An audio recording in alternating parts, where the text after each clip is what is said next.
Doon sa kanyang interview. Okay, ayan. Nung time na po yun na nagpapasok po ako kay paring Casper. Pare, wala tayong personal na alitan. Ito'y sinasabi ko lang ng totoo sa inilalabas yung video. Kinakalat niyo ako na ako magnanakaw, ito ko ngayon.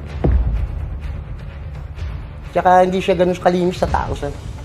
Kasi sa kanya ko lang nakita, sir. Ako nag-iossi din, sir, ha? Kaminado ko dyan. Nag-iossi din po ako. Pero hindi ko po ginagawa yung pipitik mo yung upos ng sigarilyo mo sa pinagkakapihan mo. Tapos kung saan dumudura, cleanliness. Tumudura siya sa bahay? Yung kung saan siya nakapesto, sir. Sa POC area. Dudura siya. Ay! Dudura siya. Totoo yan. Can you explain us about that iPhone? Kung ano ba talaga yan? Legit ba yan? Kasi hindi naman niya bahay yun eh. Kaya kahit saan magdudura, wala siyang pake. Saan galing yan? Original ba yung iPhone? Can you tell us? Binigay ba sa inyo talaga yun? No, sir. Samantalang yung isa, yung kulay blue, nabigay niya daw kay Casper. No, sir. Yung nabagsak niya, Ay, nabagsak. hindi niya binigay yung kay Casper. Sir. Ano nangyari sa iPhone na yun? Nabenta po. Oh, kahit may dent. Yes po, nabenta po yun. Na hindi po alam nung bumili na bumagsak lang. Sahod nga, di ba? Alam mo yan, paring Casper, wala tayong personal na halitan, ha? Kinakapos ka rin, alam mo sa sarili mo yan. Oh my God. Di ba? Hindi ka nakakatanggap ng bali na nga lang, nahihirapan pa, di ba? Actually, kahit nung dating namimigay ng bigas yan sa laula na yan eh, dahak ng dahak. Gusto rin naming malaman, no, yung nangyari doon sa batang pinagpanggap niya na si OG Sacred daw. Tapos, Oo. Can you explain that to us? Kasi Ah. ikaw daw yung umano doon eh. bali, sir, ganito po yan. Maalis-alis din po kami, like po napunta po kami sa Bella. Okay, sa Isabela. Tapos, siya po nag-drive dun, sir. Oh my God! Wala na ata siya lisensya, no? Yes, sir, na-rebook na po. Tapos, tinatanong po niya ako kung kaya ko rin po mag-drive dun sa Isabela. Bundok po yun. Siya po nag-drive mula doon sa pag-alis namin sa bayan na yan. Hanggang doon po sa Isabela. Siya po nag-drive. Which wala na siya lisensya. Yes, sir. Naku! Boss la ka nilaw!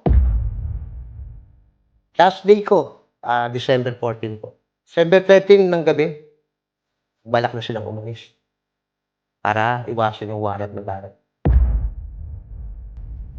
Di ba sabi mo, gusto ko yan? O sige, gusto mo rin yan. Hindi naman habang buhay mananahimik na ako sa takot sa'yo. Oh, hindi pa pwede yun.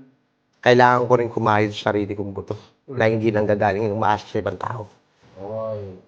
Palipad-palipad mo, umamin ka sa sarili mo. Sir, lang. Saludo. Umamin ka sa sarili mo. Yan ang naging allowance ko everyday. Kala ka panay ka live.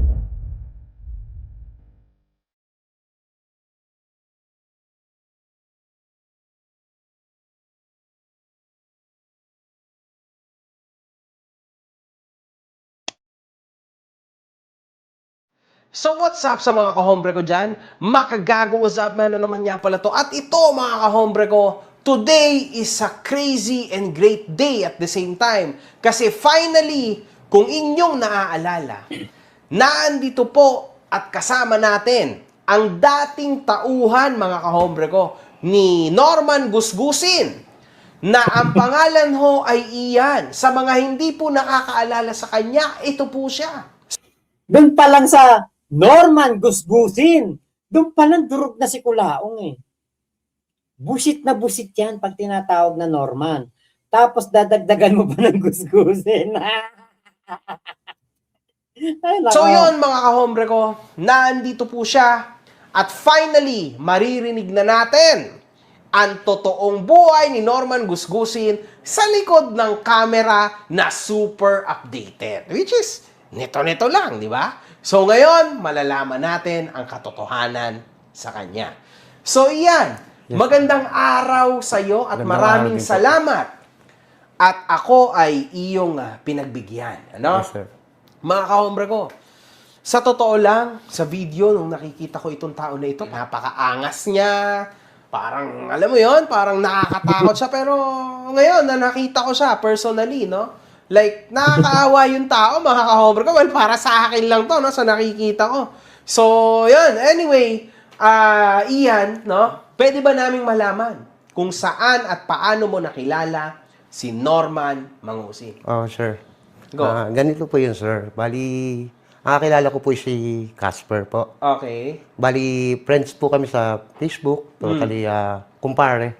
Okay. Kumpare, kabrad po, kabrad. Okay, kabrad. Apo, nakikita ko po siya sa wall na, uy, medyo bigatin ka na, pre, ah. Okay. Tapos sabi ko, pre, baka naman yung bakante ka. Kaya gawin mo akong bodyguard ka sa gilid mo lang.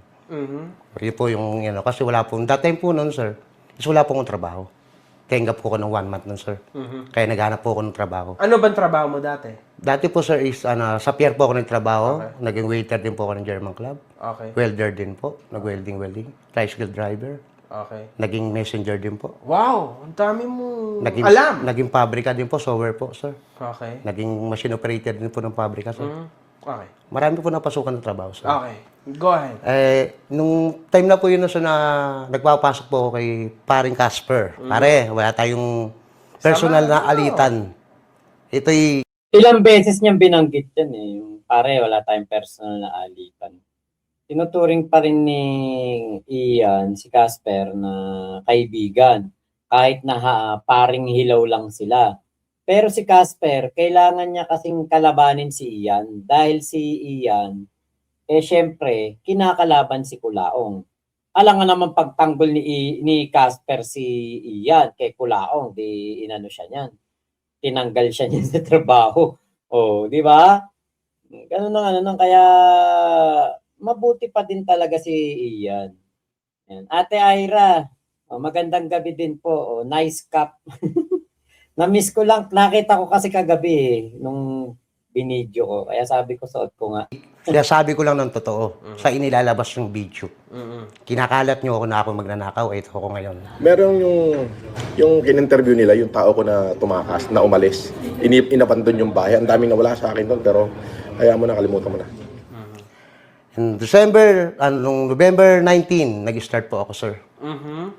Okay. First day ko po ng trabaho kay Sir FLM. Unang day ko po, maganda po. Maganda po, siyempre po. Approach nila, tanggap ka po nila. Second day, Pinalabas ka agad nila sa video. yes, sir. Yes, sir. Baga, iniyabang ka na may tao. May na sila ngayon. may bagong manang daw po na lalabas. Bali, nung kinagabihan po, after po ng live niya, is naligo po kami ng swimming pool. Then, inilive po niya yun, sir. Nilive po niya na may bagong kasamahan, bagong manang. Yun po yung first time ko na lumabas na hindi naman po ko prepared sa ganun, sir. Kasi hindi na po ko, sir, na sanay lumabas social media. Pero, sinabi ba nila na ayun yung trabaho mo? Anong sinabi po nila is tulong-tulong po sa bahay, sir. So, kasambahay ka? Kasambahay po. Wala silang sinabi na magiging bata ka nila sa internet? Wala pong ganun, sir. Wala pong ganun, sir. Bali, malumipas po ng ilang araw. Siyempre, nakukuha nila na, okay, pag bata mo, mapagkatiwalaan ko. So, nagtataka lang po kasi ako, sir. But pag oras ng live nila, kailangan pa nandun pa kami sa harap niya or tabi niya. Yun. That time na pahinga niya, sir. 11. So, gigisingin ka para samahan siya mag-live. Sa anong ginagawa mo? Naglilinis ka ng bahay? Yes, sir. Nagluluto? Plancha. Linis sa kwarto. Timpla ng kape. Ni Opo, sir. Norman, okay? Opo, sir. Okay. Hanggang sa naging bodyguard po niya. Ang pinagtataka ko lang po, sir, kasi bakit kailangan nakasama kami dun sa live niya? Ano pong rason? Papabasahin po kami ng mga comment. Kasi katulad sinasabi Yan. Timpla lang ako ng kape. ni Casper na masyado akong epal sa live. No. Casper, ikaw ang nagsabi. Pag nagla-live si boss, samahan mo. Sinabi mo yung Casper. Sariling bunganga mo yan. Sana sabihin mo yun yung totoo. Huwag ka magsinungaling. Alam ko na malaki ang utang na loob mo dyan sa boss mo kay Sir FLM. Hindi ko naman kinukontra yun eh. Yun nga po, sir. Minsan, yung comment na yun is para sa kanya, kami po ang pababasahin, sir. Siyempre, pag kami po pinabasa, nandiyan na po yung mga basher. Na hindi naman po kami handa. Hindi kami prepare, sir. Hanggang sa madaling araw, gising pa kami hanggat nagla-live pa siya, sir. Hindi kami pwede matulog hanggat di pa siya tapos mag-live. Hindi ba siya natutulog? Natutulog siya, sir, after ng live po. Mga 3 o'clock, 4 o'clock. Then gigising po siya mga 9 or 10. Grabe, ilang oras lang yan ah. Yes, sir. Kami naman po, siyempre, tutulog po kami ng madaling araw. Then gigising po kami ng maaga kasi katulong po kami. Hindi po kami pwedeng bumangon ng tanghali, sir. Kahit sabihin po na tulog pa naman yung amo mo, kailangan matulog ka. Hindi po gano'n ang isang kasambahay, sir. Ayun po pagkakaalam ko. Kasi hintay ko pong gumising kasi mangingi po ng kape yan. Di pagkapos humingi ng kape, bababa po yan, magpapalinis po ng kwarto yan, sir. Trabaho ko po yun, sir. Hanggang sa mga ilang oras, naglalib ulit siya. Kung sino tinitira niya, marami. Sabi na rin, lakas po ng boses niya, sir, eh. So hindi rin kayo makapahinga? Or Yes, sir. No, Wala din, walang pahinga, sir. Walang pahinga. Ang pahinga mo lang, sir, pag nakatulog na siya, tulog ka lang ng ilang oras. Tapos kigising ka sa umaga para asikasuhin siya. Ganun po, sir. Kamusta pala ang isang Norman Gusgusin sa loob ng kanyang bahay? Sir, hindi ko masabing good. Okay. Bakit? Kung anong pinapalabas na sa video na siya, ganun na rich na tao, sir. Okay. Malabo, sir. Curious kami dyan. Paano? Malabo, sir. Hindi Hindi po siya maperang tao. trillion. Wala po, sir. Wala siyang pera? Wala po, sir. Kasi isa rin po ako sa pinagkakatiwalaan niya na kumuha ng pera sa wallet niya. Pumapasok po ako sa wallet. Inuutos po niya yun. Iyan, kunin mo yung 1,000 dyan, yan na natitira. Bigay mo sa nag-aayos ng PLDT, nag-aayos pang merienda ng gano'n. Yun po talaga, sir. Tapos sabi, ang pera niya is nasa Gcash daw or sa ATM. Pero wala po ako nakikita ang pera niya na malaki or marami sa personal, sir. Shit. Yung po ang totoo. Yung pagkain nyo, kamusta pagkain Sa nyo? pagkain naman, sir, is okay naman, sir. Nakakain naman po. Sa oras ng Maayos pagkain. naman yung Maayos pagkain. naman po. Okay, Kasi maayos din mo po pagluluto kahit ano. Maayos naman po. Pero yung cleanliness niya sa bahay, Madumi, sir. madumi siya. Madumi, sir. May, totoo ba yung mga, yung mga kung sino-sino na nakaupo dyan sa couch na yan? Yes, sir. Si Igme, dami mga legendary dyan. Yung mga asawa ni Casper na nakatulad niya, yung anak niya, umupo din dyan. Ano ba yung amoy niya? Could you? Filter. Amoy filter ng sigarilyo, sir. Okay. So, amoy sigarilyo siya. Yes, all sir. in all. Yes, sir. So, yung bahay niyo, amoy sigarilyo. Yes, sir. Shit. Yes, sir. Tsaka hindi siya ganun kalinis sa tao, sir. Kasi sa kanya ko lang nakita, sir. Ako nag-iossi din, sir, ha? Aminado ko dyan. Nag-iossi din po ako. Pero hindi ko po ginagawa yung pipitik mo yung upos ng sigarilyo mo sa pinagkakapihan mo. Ha? Sa loob ng Yes, sir. mag? Yes, sir. Sa loob ng mag. Alam po niya sa sarili niya yan. Siyempre, iriribat niya yan. Kasi yung ngalingan niya yan. Anong pitik? Yung, lalagay niya po yung upos ng sigarilyo. Gagawin niyo po ashtray yun. Yung lagay ng kape. May Opo. kape pa or wala na? Wala May na. kape pang konti na tira. Doon na po niya ilalagay. Kasi yung ashtray po minsan naiiwan po sa baba. Oh my God. Bago ako na lang po naglilinis. Maglilinis Opo, ka, sir. linisin mo. Oh my God. Mga kahombre ko, bilang isang Pilipino na naging OFW,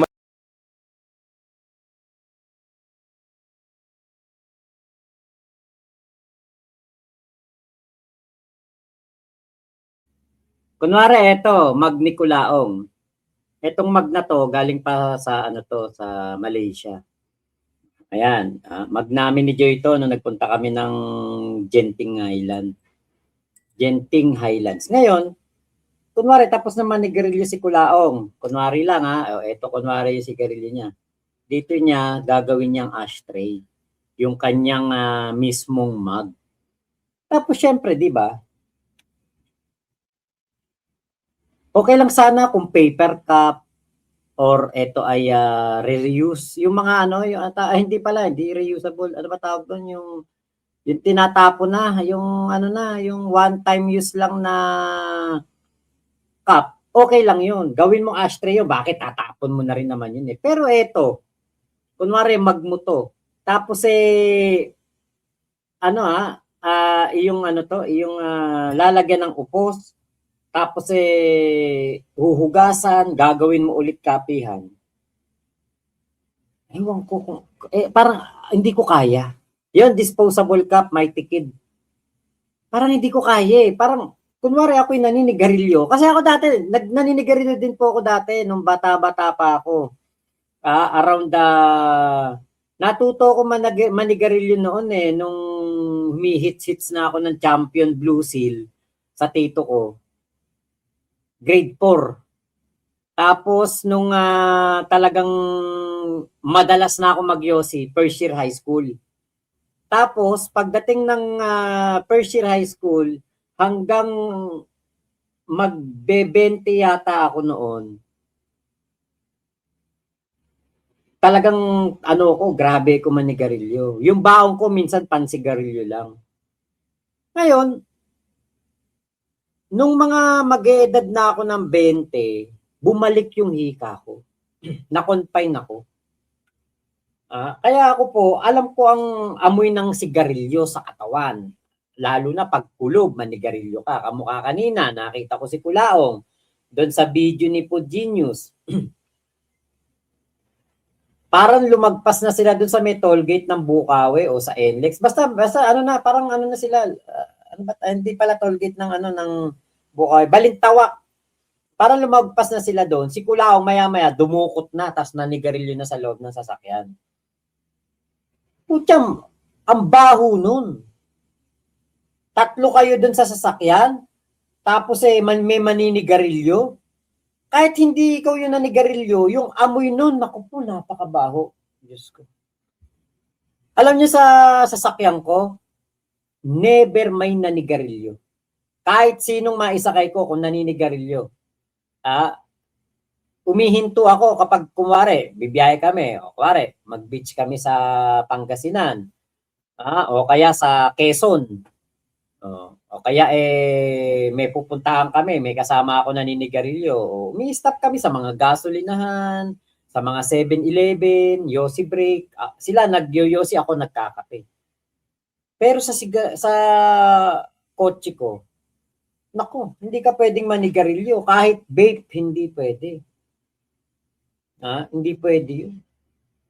Naku po. Kaya, ang baho yan. Ang baho yan. Yung gagawin mong ashtray. Yun nga lang, disposable kape. Pag ginawa mong ashtray, yan eh. Yung kuwari maaamoy mo na, nung medyo maamoy mo yung pinag-ashtrayan mo, ang lansa niyan. Ang baho niyan.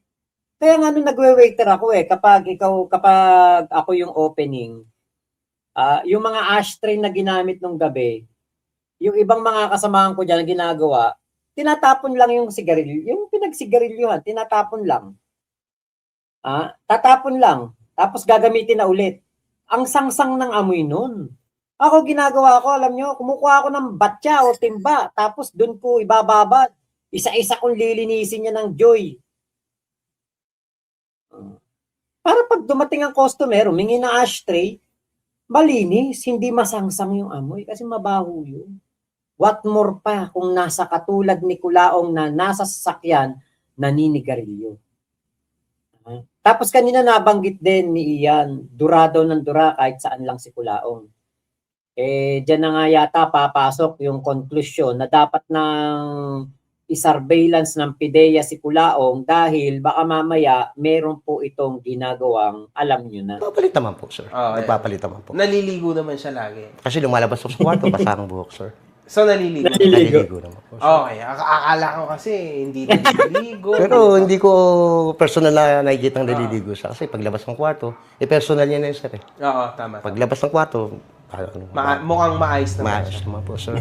Okay. So now, curious din kami, no? Ako, at the same time, super curious ako. Yes, sir. Pinapanood ba niya yung mga video ko? Yes, sir. Sinong nanonood ng video? Siya mismo. Siya mismo? Pinapanood niya lahat? Opo, tapos yung mga dating rap mo po, mga dish nyo. Okay. Yun po, inukat niya. Ano yung nagiging reaction niya? Could you tell us? Curious lang kami. Ganito? Wala yan. Sisiw. Mga ganun. Puro ganun yung Opo. sinasabi Basta, itong kasong ko, papaganda nila.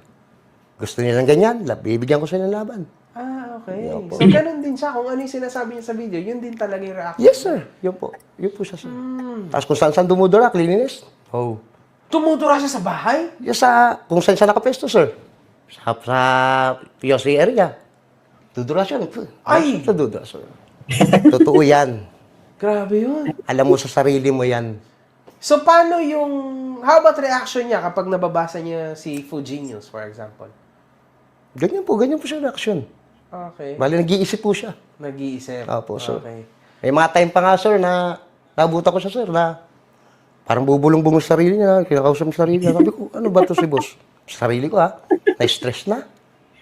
Yun po, yung mga na-experience ko sa bahay niya. Okay. Naabutan ko po yun. Do you think na-stress Ayun. Yun nga, nabanggit ko nga kanina na kaya ganun si Kulaong. Kasi ako katulad nito, bahay ko to eh.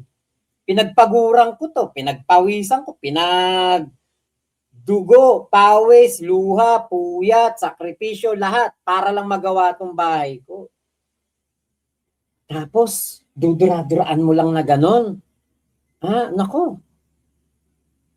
Gugulpihin ako ng asawa ko pag ginawa ko yan. Gulpihin ako ni Joy, Ate Mayet. Diba? Pucha. Kaya, nako. Ako nga nahihiya nga ako pag gumagamit ako ng Vicks inhaler eh. Kapag nga ako nahatching na uubo, nahihiya ako eh. Tapos si Kulaong, di ba?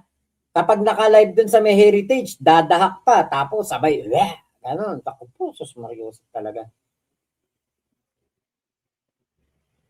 Ano talaga, yung pong,